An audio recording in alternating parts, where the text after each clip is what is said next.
Tonight's story is somewhat unique and calls for a different kind of introduction. Police gone off! Today we are canceling the apocalypse! Wait a minute.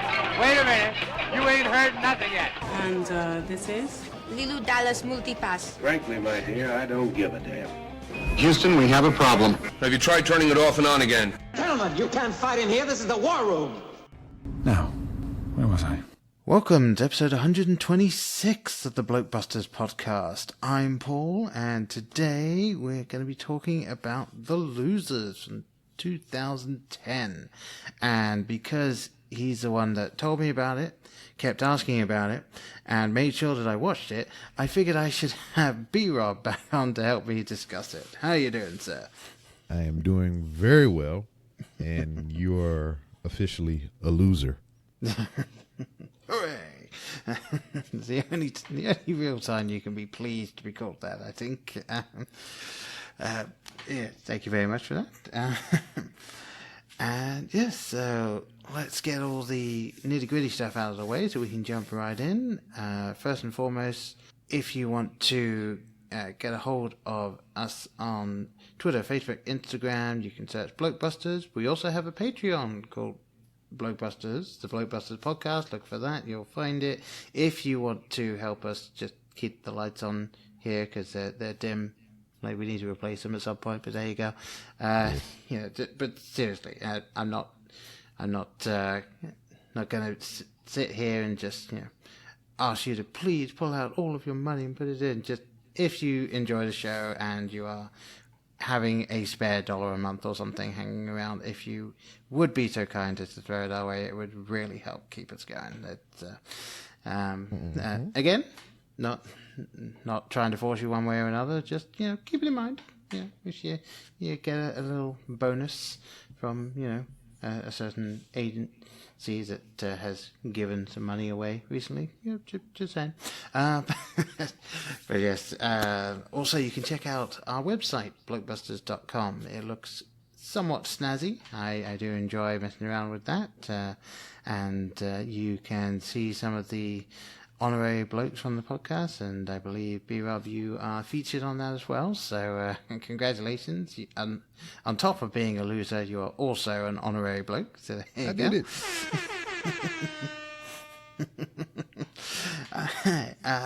And yes, after that, getting to the nuts and bolts of this film, directed by, and I'm going to take liberty here since he is French and guessing it is pronounced Sylvain White, and it is a budget of $25 million.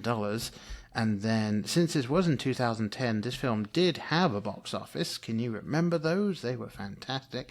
And this one made $29,863,840 US worldwide. So if you're looking at, generally the rule of thumb is whatever the budget is, you also double that for promotion and everything. So technically, this film did not make all of its production money back at the box office. So yeah, it was a loser.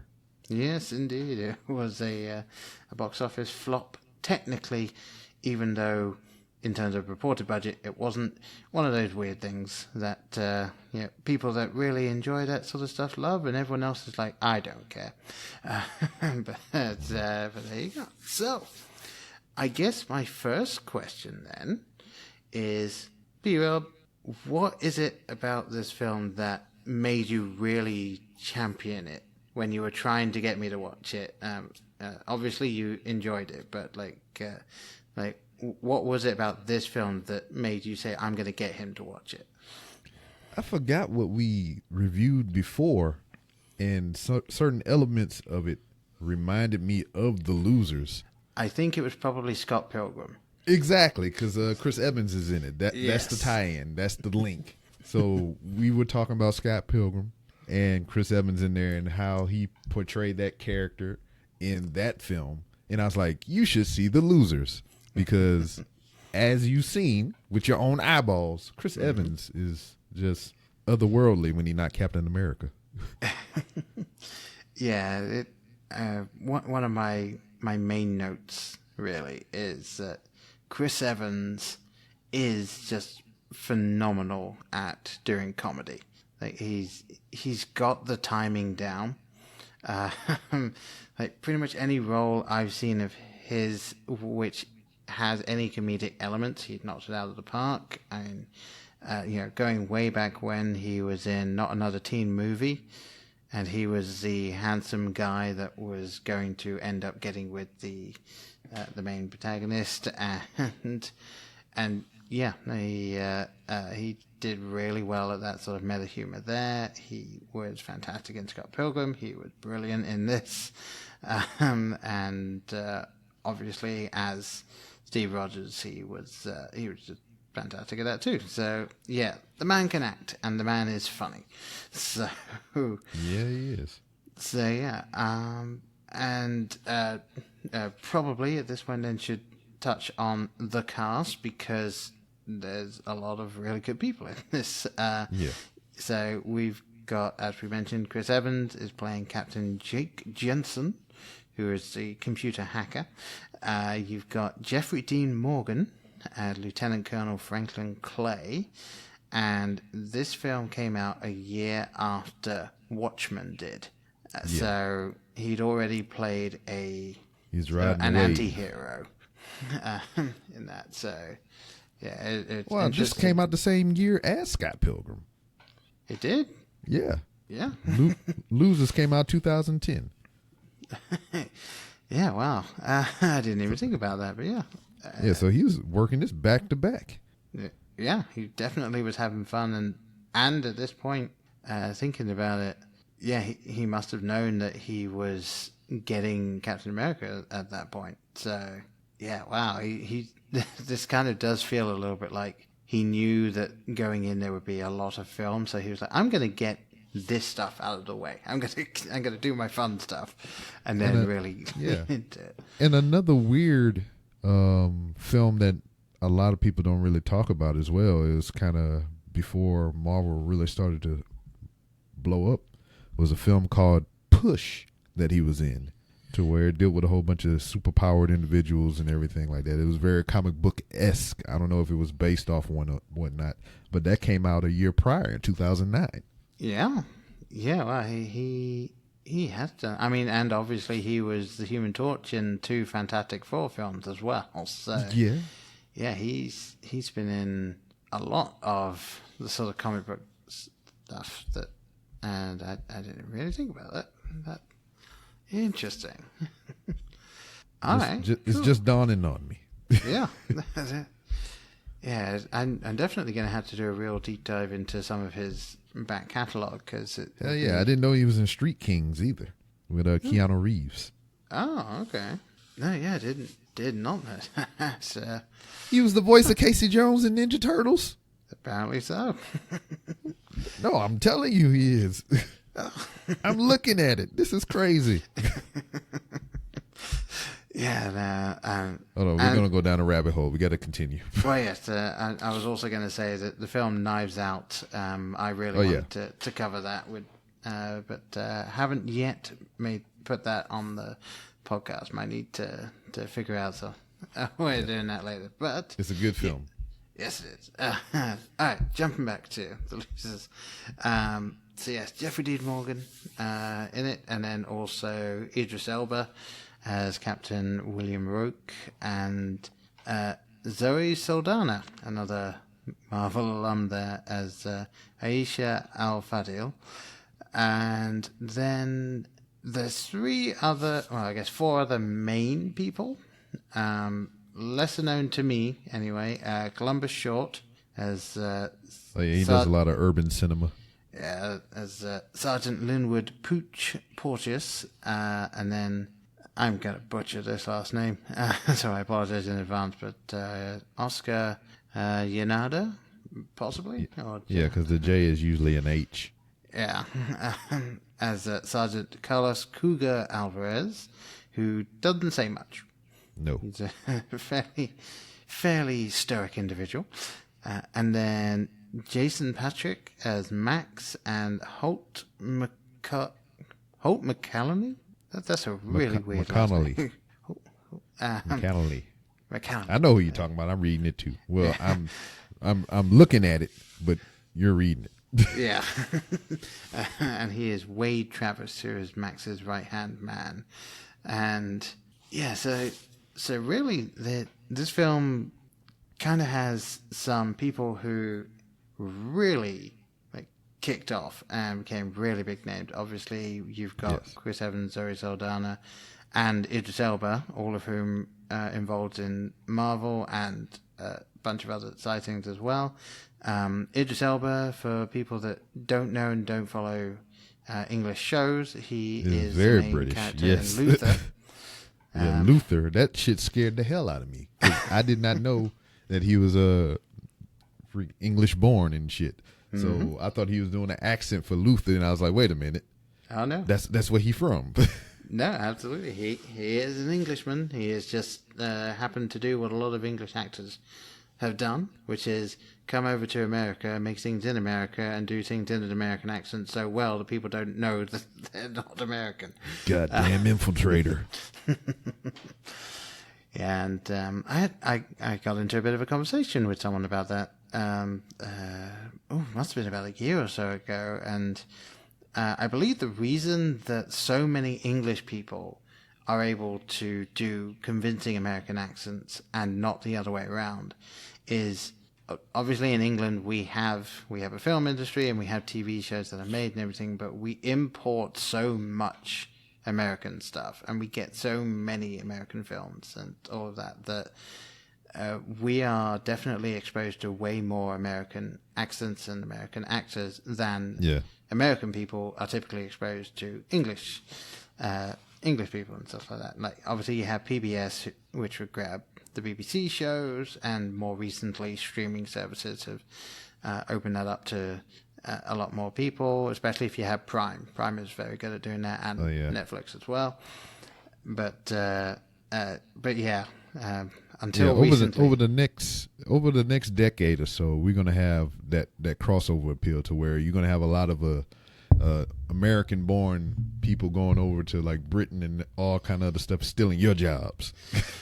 I would literally pay to see that because like at this point there's not too many American people that I can point to and say, you know what, they do an okay English accent. Oh yeah. Robert Downey Jr. did kind of okay, but it was just more him just mumbling rather than doing the accent. Yeah. Like I'll tell you what. In Doolittle, he did a fantastic Welsh accent, despite the fact that the character he was portraying is not from Wales. So at the very least, he can do that. It was not American, so there you go. No, it was not. And his Sherlock was. I'll be honest, I don't know what his Sherlock was supposed to be. I don't know what it was, but it fit the character well, and I enjoyed it. Yeah, no, absolutely. But yes, obviously jumping back to the losers yet again. So, all right then. Overall, who would you say is your favorite character in the film, and not necessarily your favorite actor playing the character, just your favorite character? Well, I'm gonna automatically discount Chris Evans because he doesn't count in the pool. No. But out of the cast that was given, I thoroughly enjoyed Max, the villain. Interesting. Okay. I even enjoyed his henchman too, his right hand man, Wade. Yeah. It's just the banter and everything, and then just like you knew he was the bad guy, but it was just like the way he conducted himself was different. It was. It absolutely was. And I do actually find it really interesting because I had a note down that I don't think I enjoyed the portrayal of Max. Now, the dialogue and everything that was written for him and all of that, like, he should have been my favorite character. Like, the way that the character was written is my kind of villain. Like, especially for a film like this. It is literally comic book-esque villainy in this thing. but I guess for some reason I just didn't enjoy what Jason Patrick did with it. And I get it. I'm not sure. I think it might be that his face was just kind of bland. Like, he didn't really emote much. And I felt like the character, even though he was saying a lot of dry stuff, like, I feel like he should have had an expressive face. Yeah, well, that's traits of a psychopath. Yeah. True. Very true. He does do psychopath well, which we should probably be very worried. Just even in that first instance when they introduced these two characters, Wade and Max, when they are walking on the beach and everything. Yeah. This is what I didn't understand, and it didn't hit me till today when I watched it right before we got on. I was sitting there with my wife watching the movie, and he had a lady shading him. She was walking next to him, holding an umbrella over his head, to keep him out of the sun because they're walking on the beach or whatever. Yeah. So I guess the wind blew and kind of knocked her back, so he was unshaded. She did not do her job for the briefest second because it was an accident. Wind kicked her up. It blew the umbrella and, whatever have you. So he asked for his henchman's gun and shot the lady. Okay, villainy at its finest. I can understand that. That's some top tier villain shit. But now you ain't got nobody to shade you, homeboy. No. Yeah, and that's another thing as well. You can see there's almost a childish thing of it. It's like the immediate slight, and then he acts, and then no real thought for the consequence afterward. Probably because he's never had to deal with consequences, given the type of character he is, and clearly used to having the money to deal with anything. So yeah, that was probably the first natural consequences he's ever had to deal with. It's like, great, now I'm in the sun. Exactly. All right, okay. Him and Wade, their relationship though, it almost seems like, because I know Wade mentioned him later on in the movie about it, having to kill his brother-in-law or some shit like that. Yeah. It's a similar relationship between these two. It feels like that to me, like there's some kind of relation to each other. Like that's his brother-in-law or something like that. That's kind of why, he just offed his freaking shaded lady, the umbrella lady, for no apparent reason. And this guy jacks up as well, and he just kind of, man, come on, player. Yeah. You got to do better next time. Yeah, and it was interesting as well because I felt like I'd seen the person who played Wade before. Oh, yeah.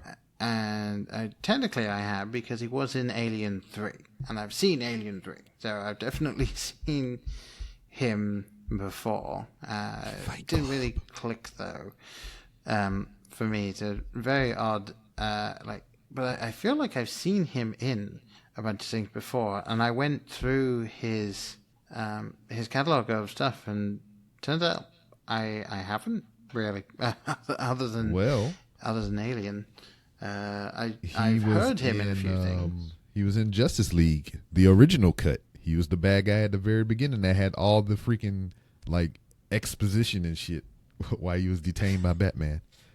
Oh, really? Okay.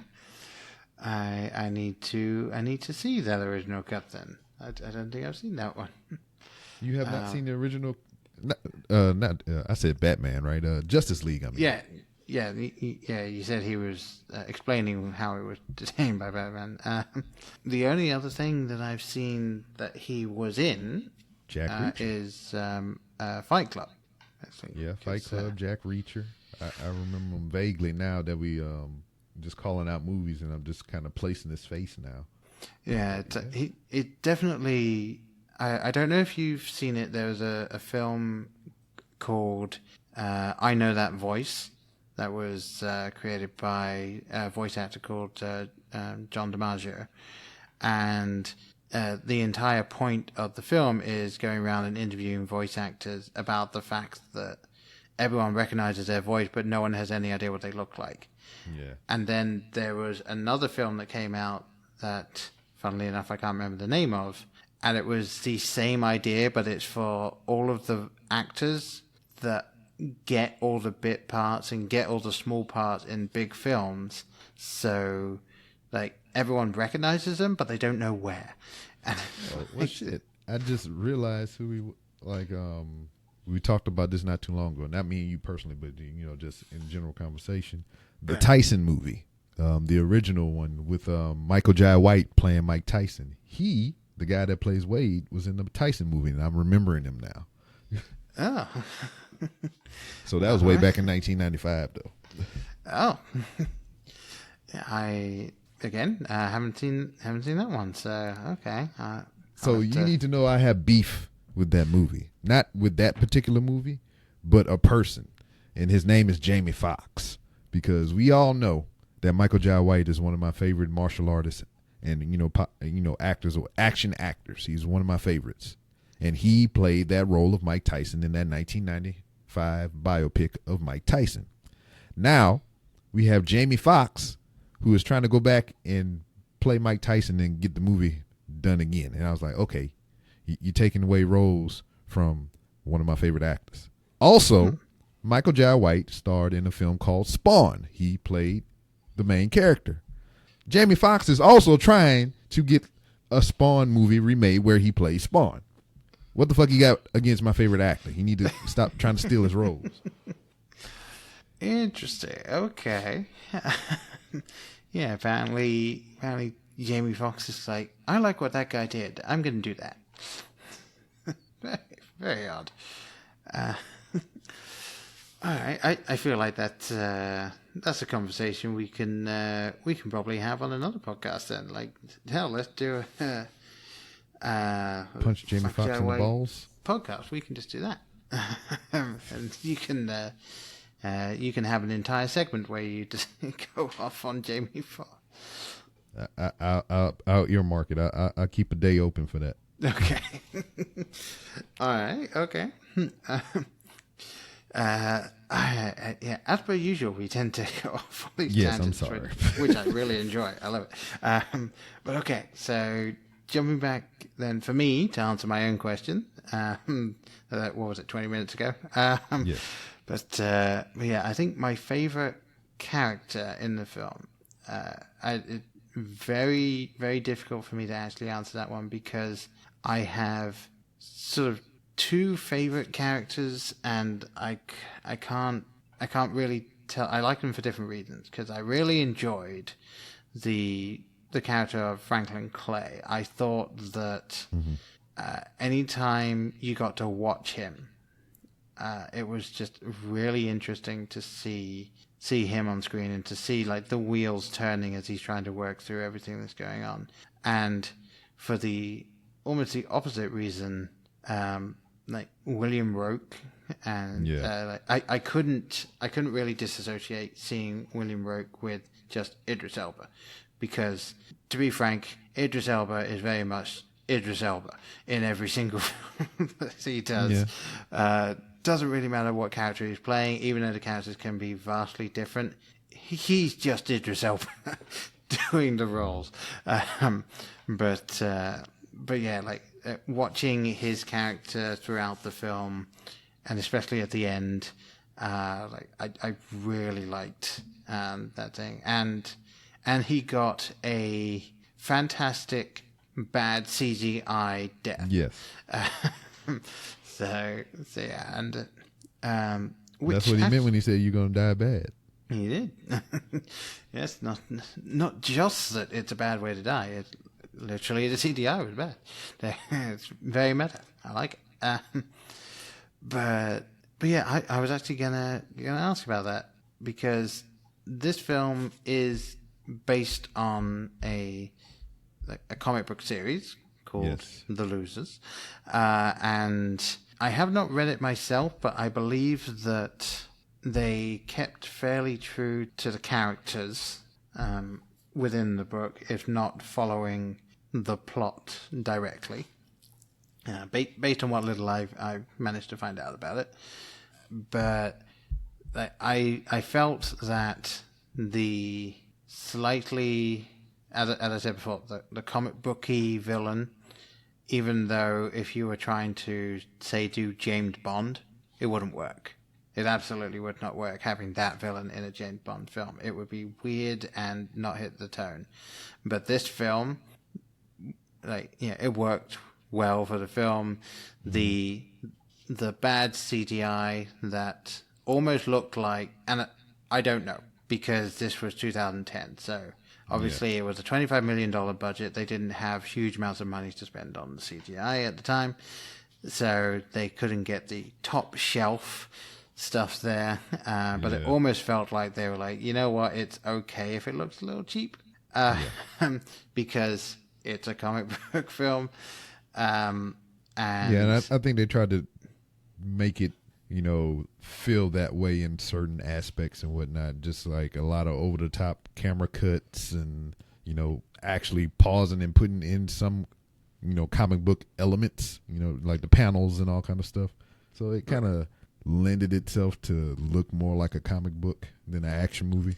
Yeah, and there were several shots and moments from here to there that you were like, okay, that's clearly taken directly from the comic book. And a few of the shots, such as Chris Evans when he does the, I have telekinesis and I will shoot you. And he ends up shooting as a guard. And then you get that sort of grin over the shoulder, long zoom out to the group sniper, just kind of wink at the camera and try back and say, okay, this film is aware enough of what it is that you're able to really get into it.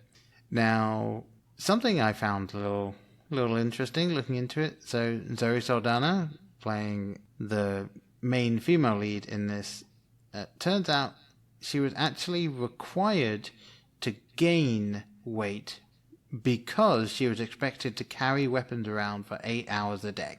Yeah. Huh. Like, I'm not 100% sure how gaining a little bit of weight helps you carry weapons around. I mean, muscle equals mass. So, if you put on a little muscle, you're going to gain weight. So, you're stronger by proxy as well. So, yeah, they wanted her to buff up so she won't be all dandelion in the wind and everything. Yes, not quite Halle Berry and Swordfish.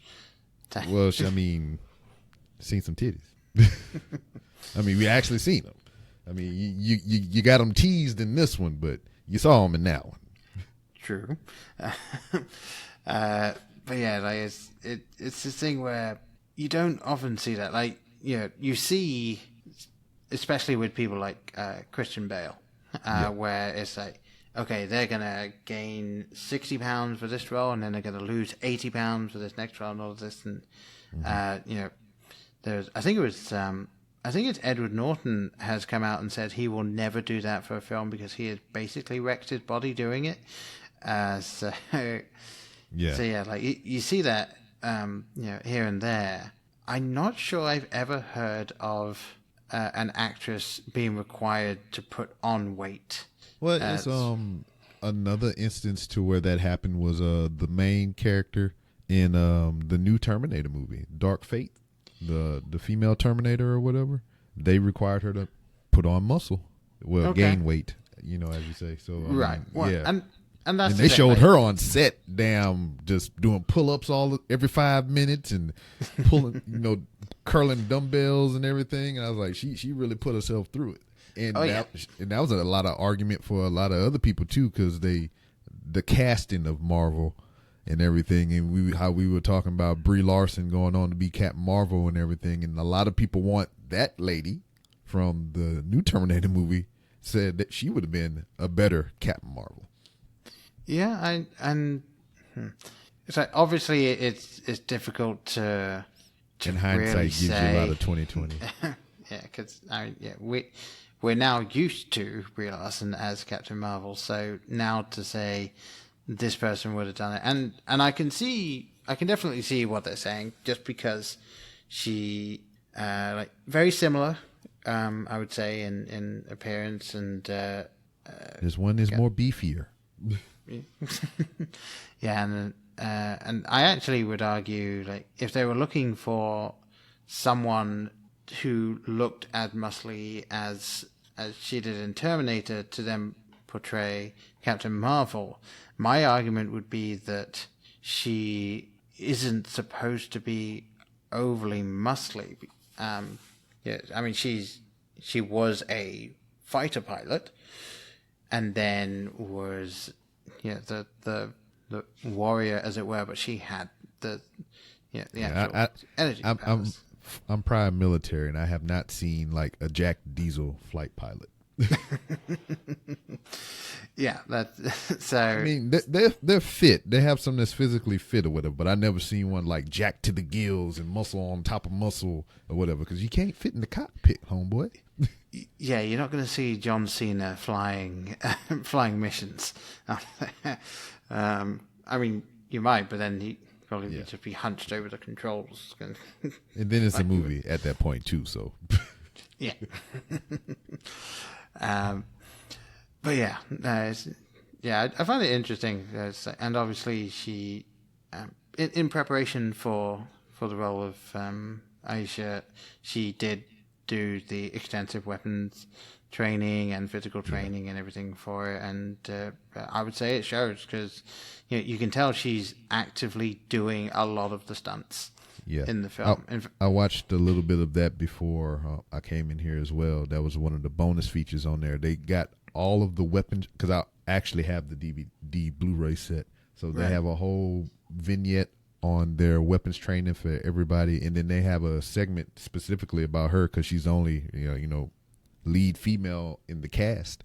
And, she has a background in dance, and a lot of the stunt choreographers and the weapons handlers liked her because she had that background, and it made her movements look a lot natural rather than a person that's just playing pretend and shit with weapons. Yeah.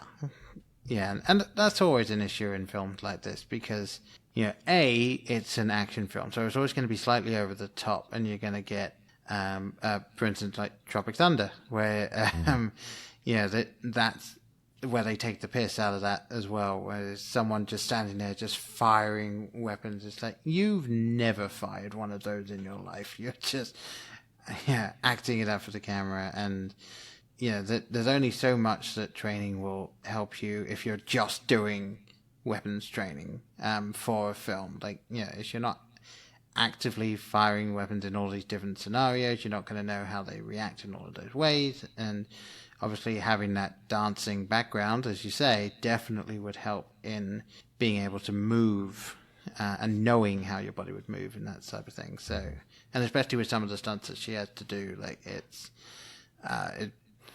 very worked out very well for her to add all of that extra training. She did most of it herself. Yeah.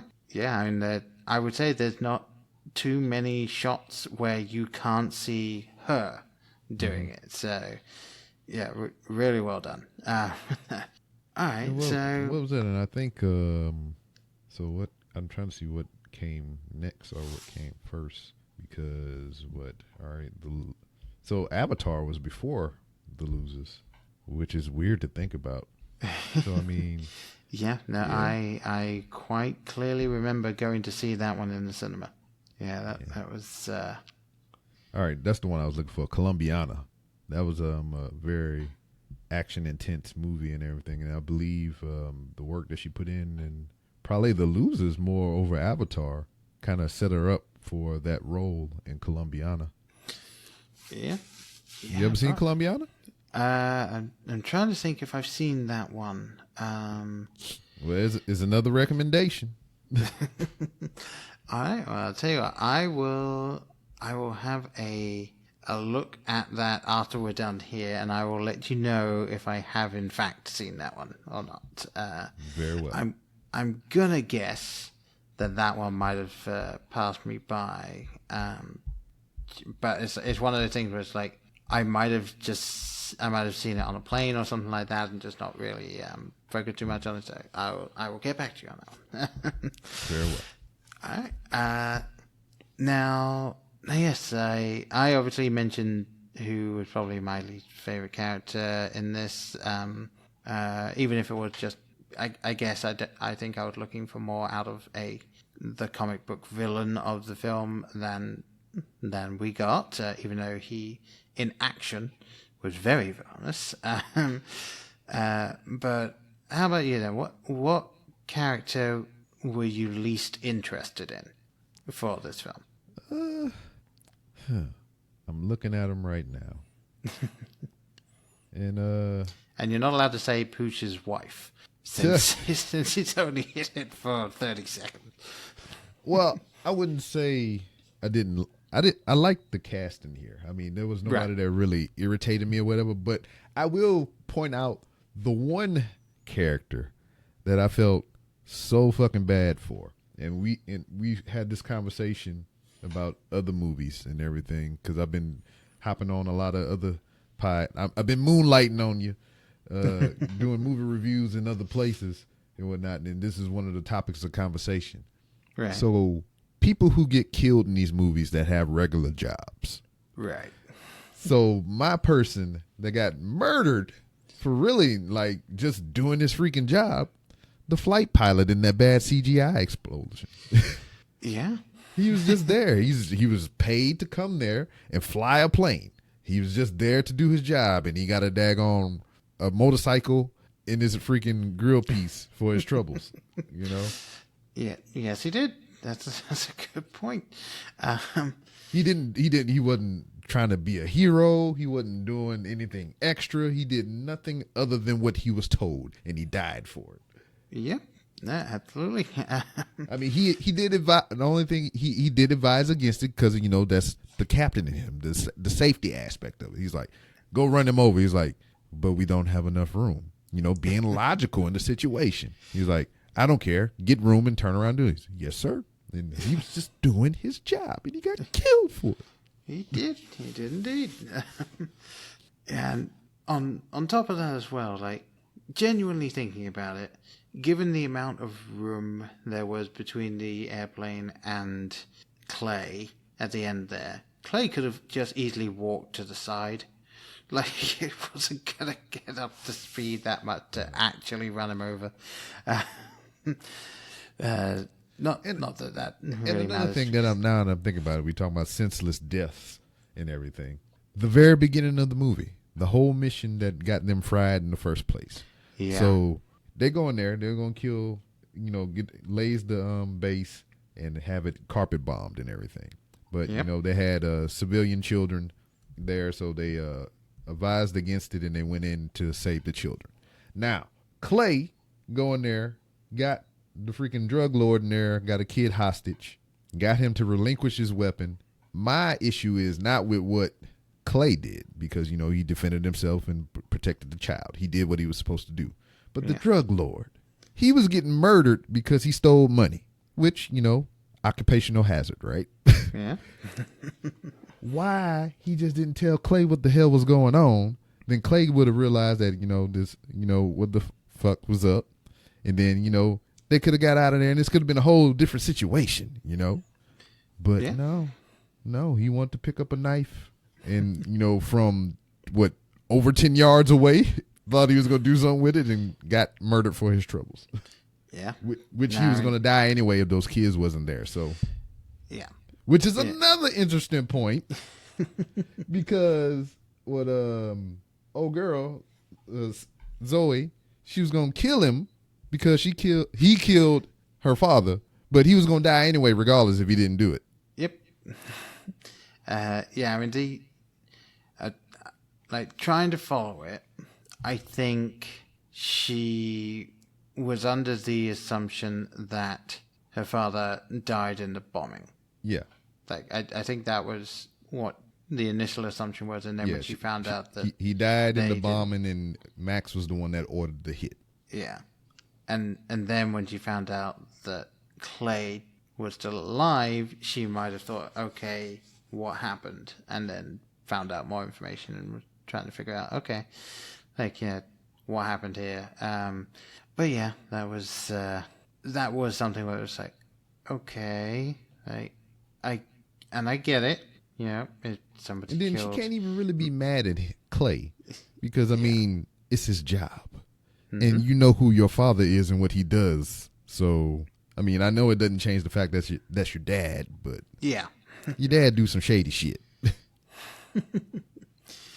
Yeah, no, absolutely, and it's interesting as well because I've tried to look up her character a little bit in the original stories in the comics, and it seems like they lightened her up a little bit for the film, which is interesting, because you can't actually say she's a light personality in the film, but based on what I could find, it seems that her entire MO is to leave 0 witnesses, and slightly less so in this film.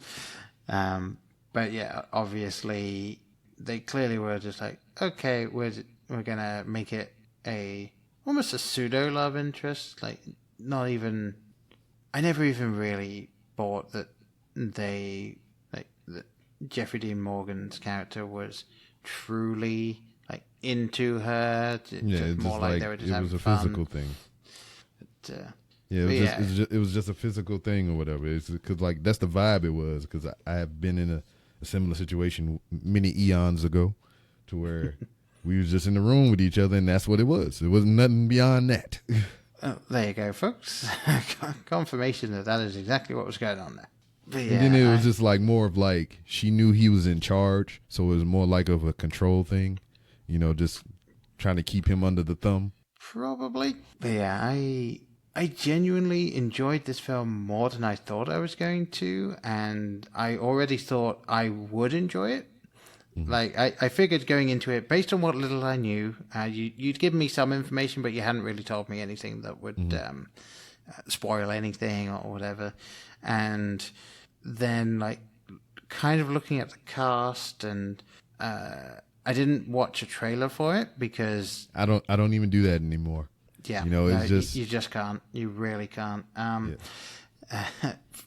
For instance, actually, to jump off, I ended up watching a film tonight with my wife and daughter, which is called 100% Wolf, which is that sounds interesting. A kids animated film, actually out of New Zealand, and it's about a boy who is another in a long line of werewolves, and it's his turn to turn into a wolf for the first time, and he turns into a poodle.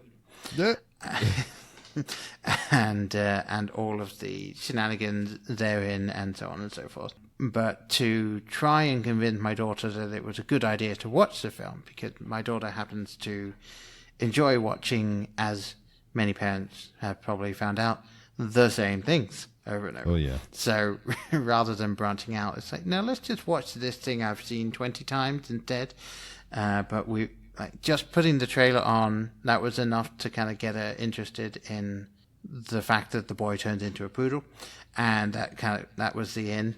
But the trailer gave away many of the best jokes in the film, as well as many of the things that might have been more surprising if it was left out. And obviously it's a kids animated film, so there's not too many actual surprises in them, but yeah, it's a big gripe of mine on just trailers of all sorts of films, from kids film to full on blockbusters. They just can't not put too much in them.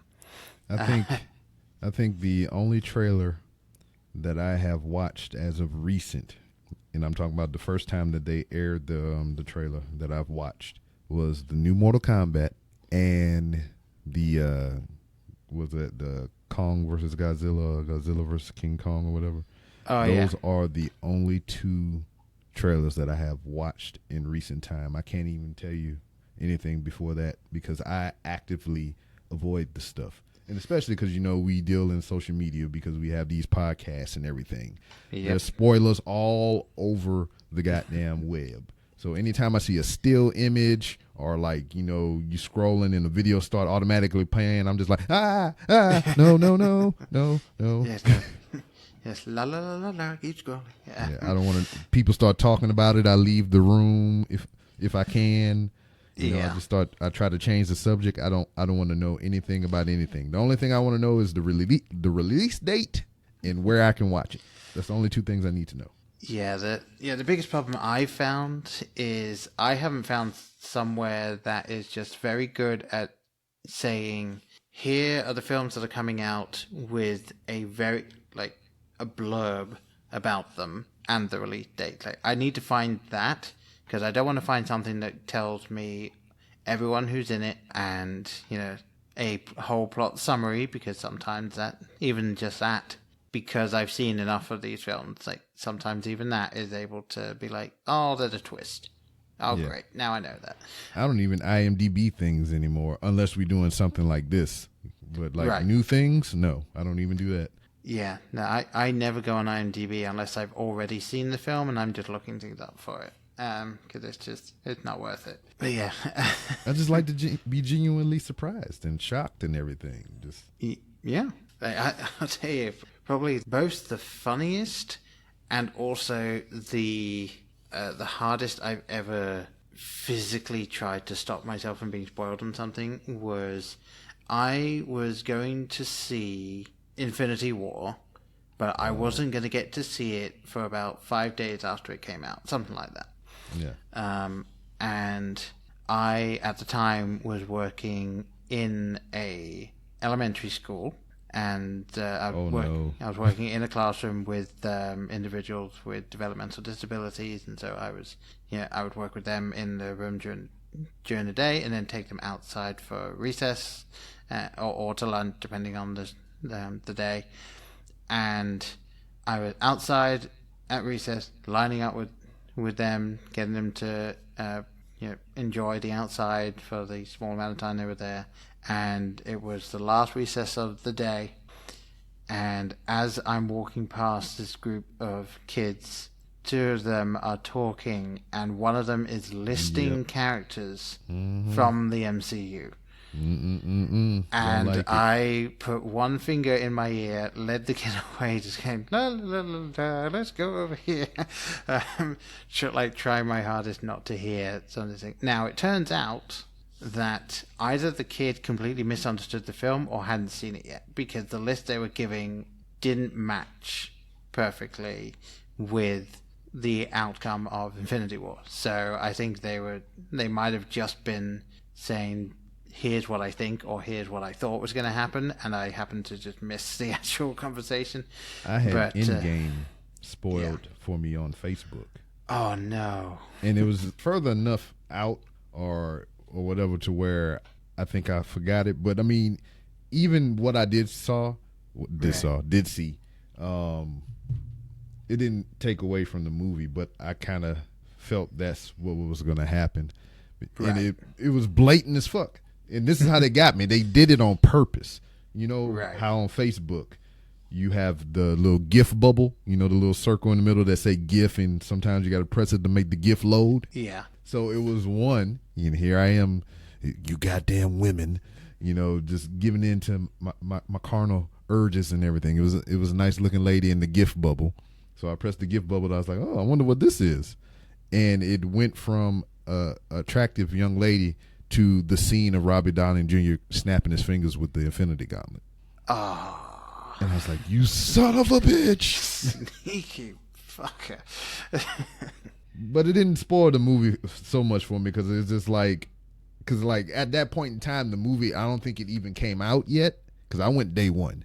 And it was just like, this had to be some fanfic shit or whatever. You know how the internet is. So I kind of pushed it out of my mind as it being true. But sure enough, when I seen the movie, I was like, oh, it was true.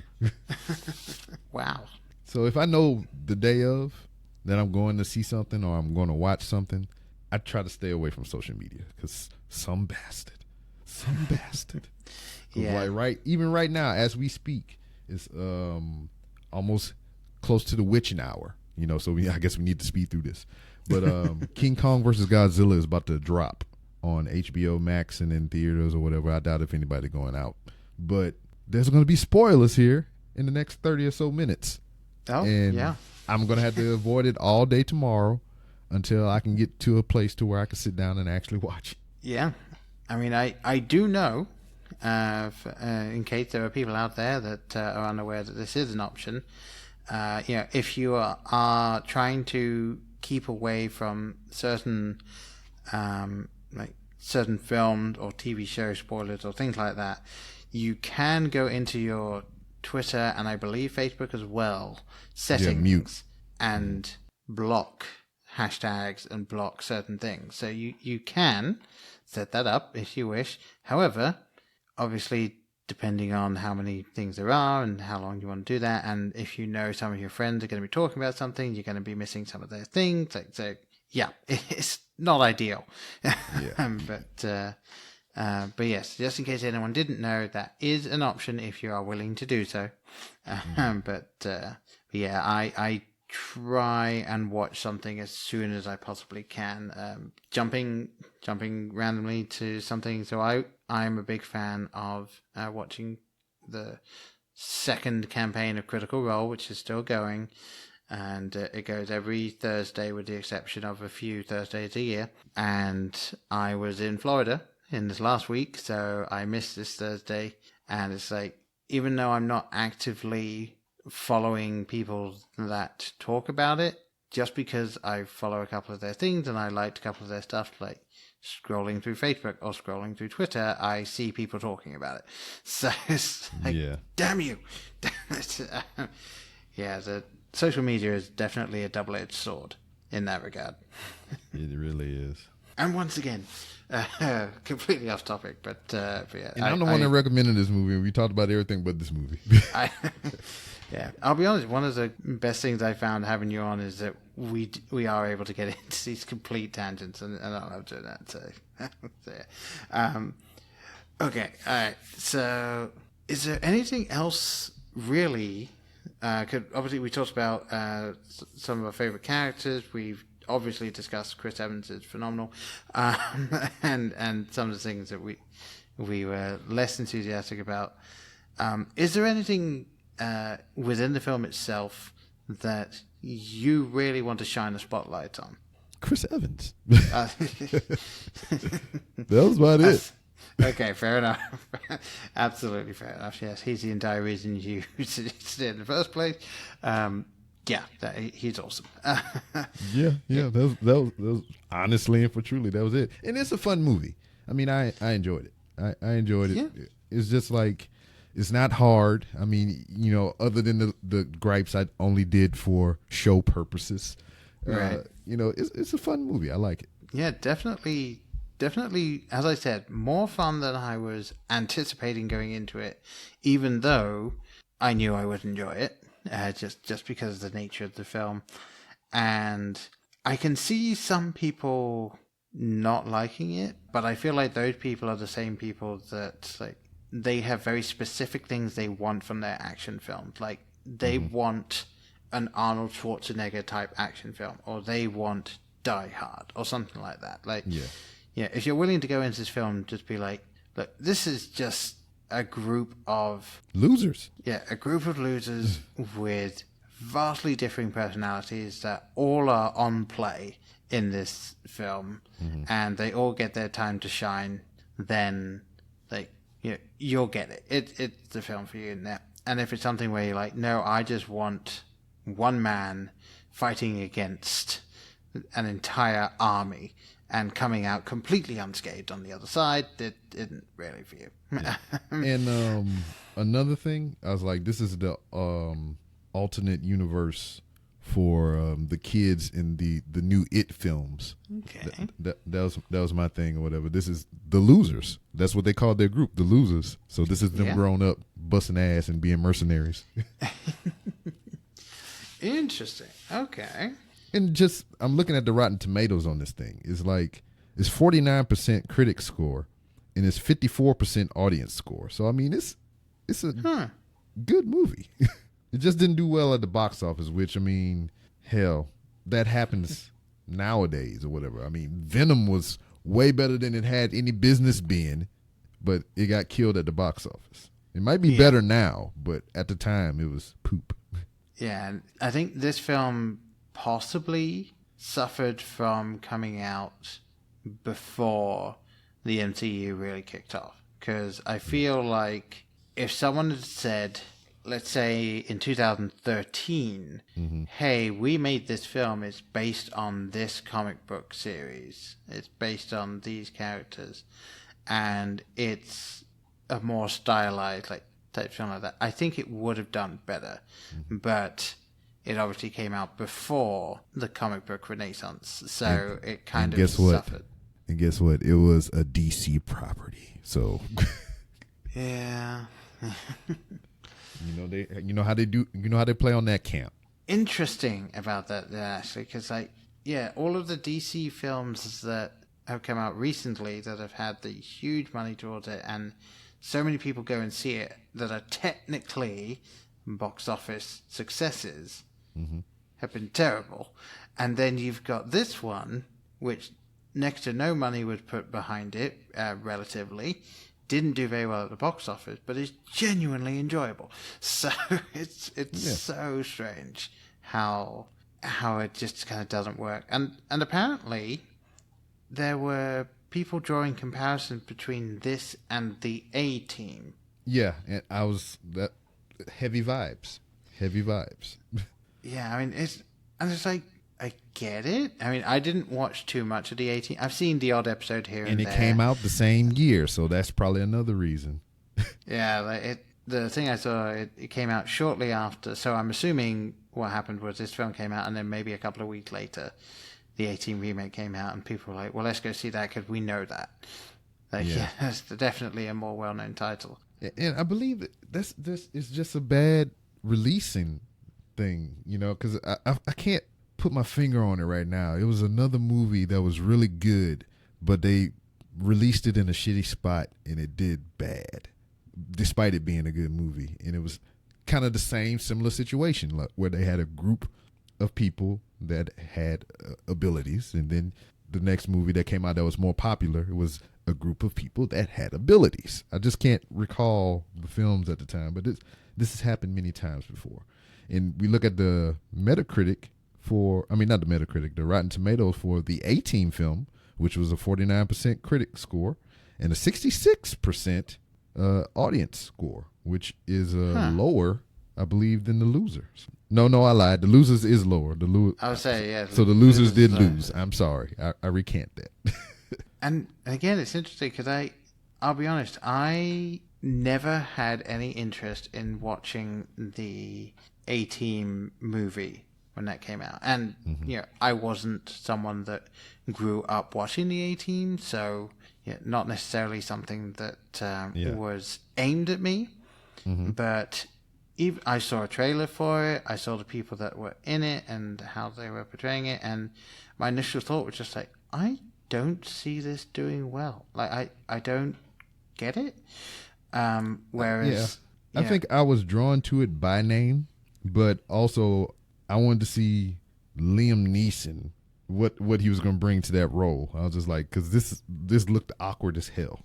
Right. I may not know too much about the A-Team, but I'm moderately confident that you don't want the leader of the A-Team to be portrayed by someone with Liam Neeson's accent, which means either you're going to have a very strange Hannibal, or Liam Neeson's is going to be doing an accent, which will be interesting. Liam Neeson in this film sounded like Optimus Prime. Oh dear. I was like, I was just waiting for him to say Autobots roll out. I will say then that if you want a film where Liam Neeson kind of sounds like Optimus Prime but done very well, then you absolutely need to see a film called A Monster Calls. Yeah.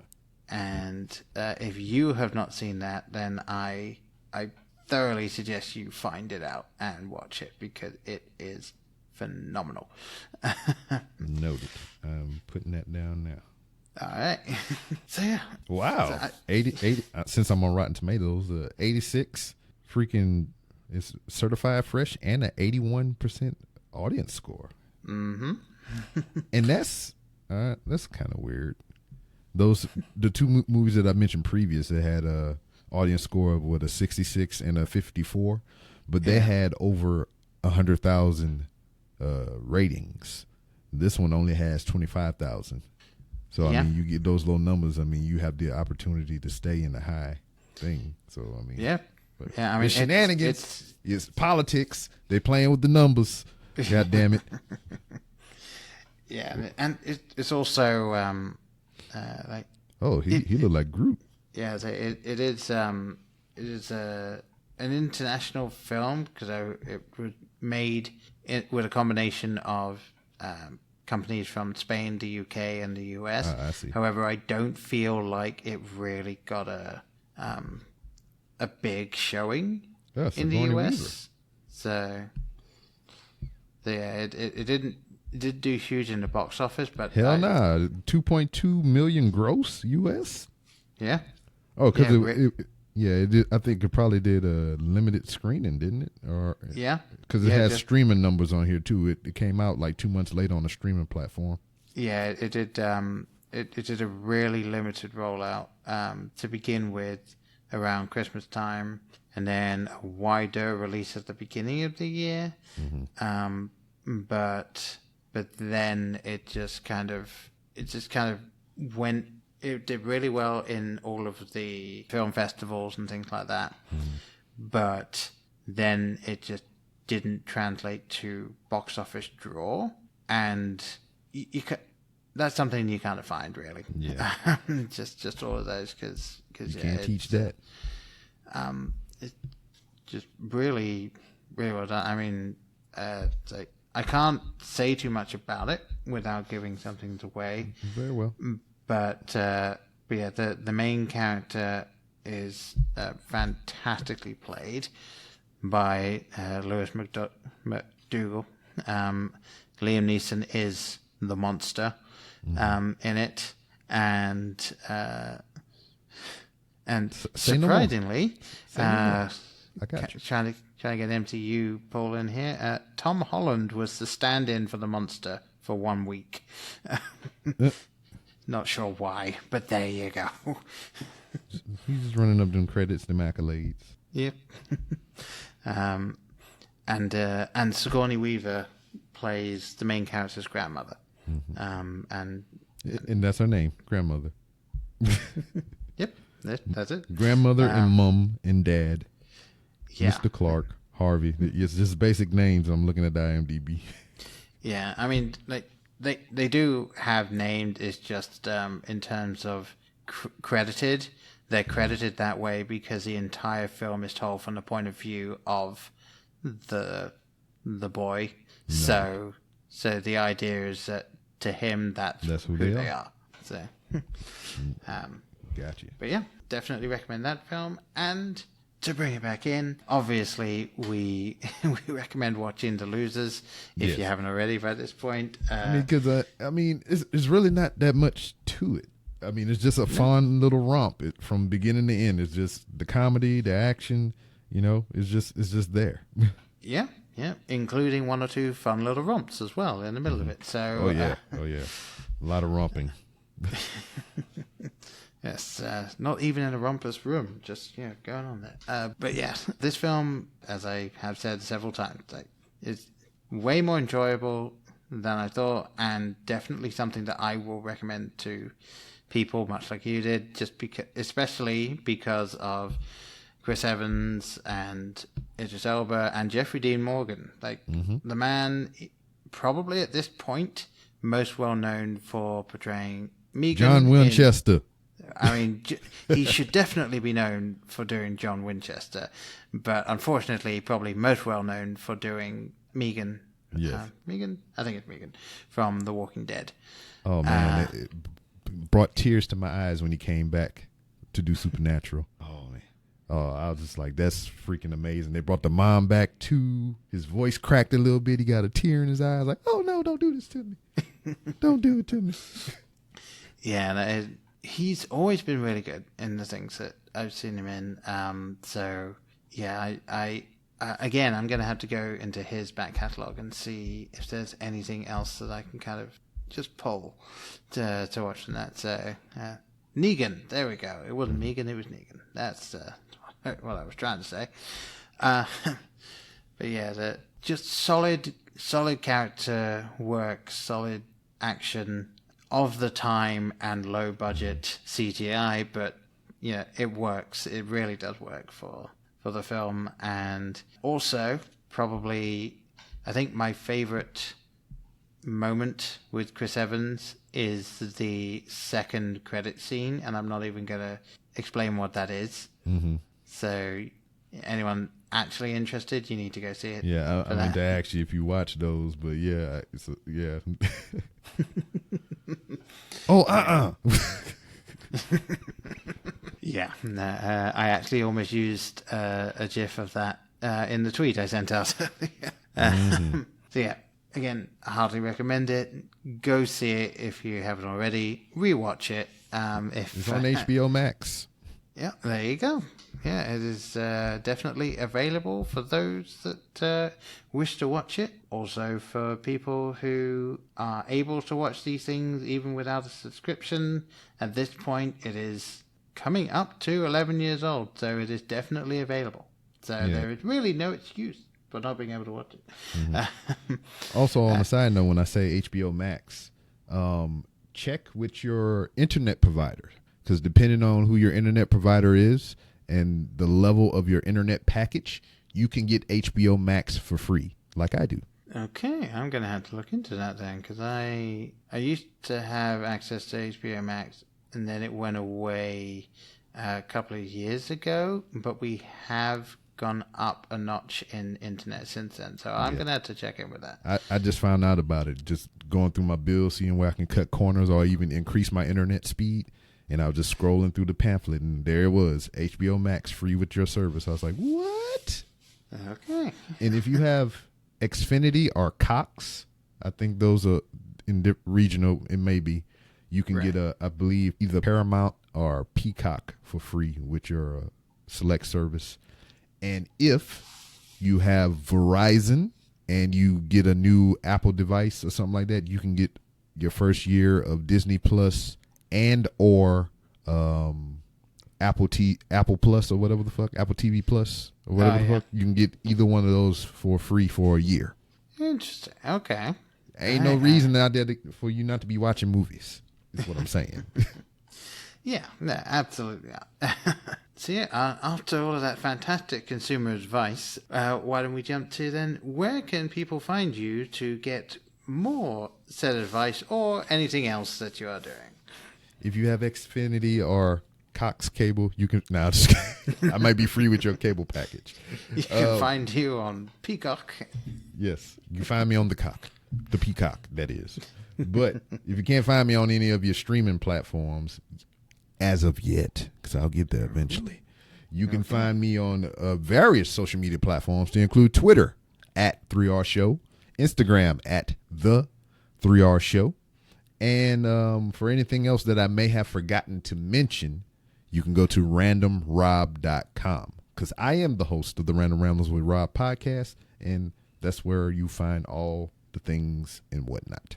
Indeed, yes. And yes, do go visit. It is a nice little place, and definitely some very random podcasts you got going there. So, yes. Always a joy. And as I said at the beginning as well, with us, just search Blokebusters, you'll find us. Really, we're all over the place at this point. And as always, yes, thank you guys very much for listening in. It is wonderful to know that there are people out there listening. And thank you, B-Rob, for coming back on yet again. You're definitely a frequent flyer at this point. Yeah, I'm trying to get that first class seat. Yes, don't worry, that will be with you within the next 5 years. Very well. Maybe once you've worn out the one that I actually saw you posted a sped up video of you putting one together recently. Yes. So yes, once you've worn through that one, we will consider getting one sent out to you. Very well. I'll I have a pin on it. I'll keep a note for it. Okay. And yes, so with all of that being said, once again, I have been Paul. I have been Rob. And we will see you next time. Bye. Meow. In case I don't see you, good afternoon, good evening, and good night. Hang on a minute, lads. I've got a great idea. Louis, I think this is the beginning of a beautiful friendship. You're still here? It's over. Go home. Go.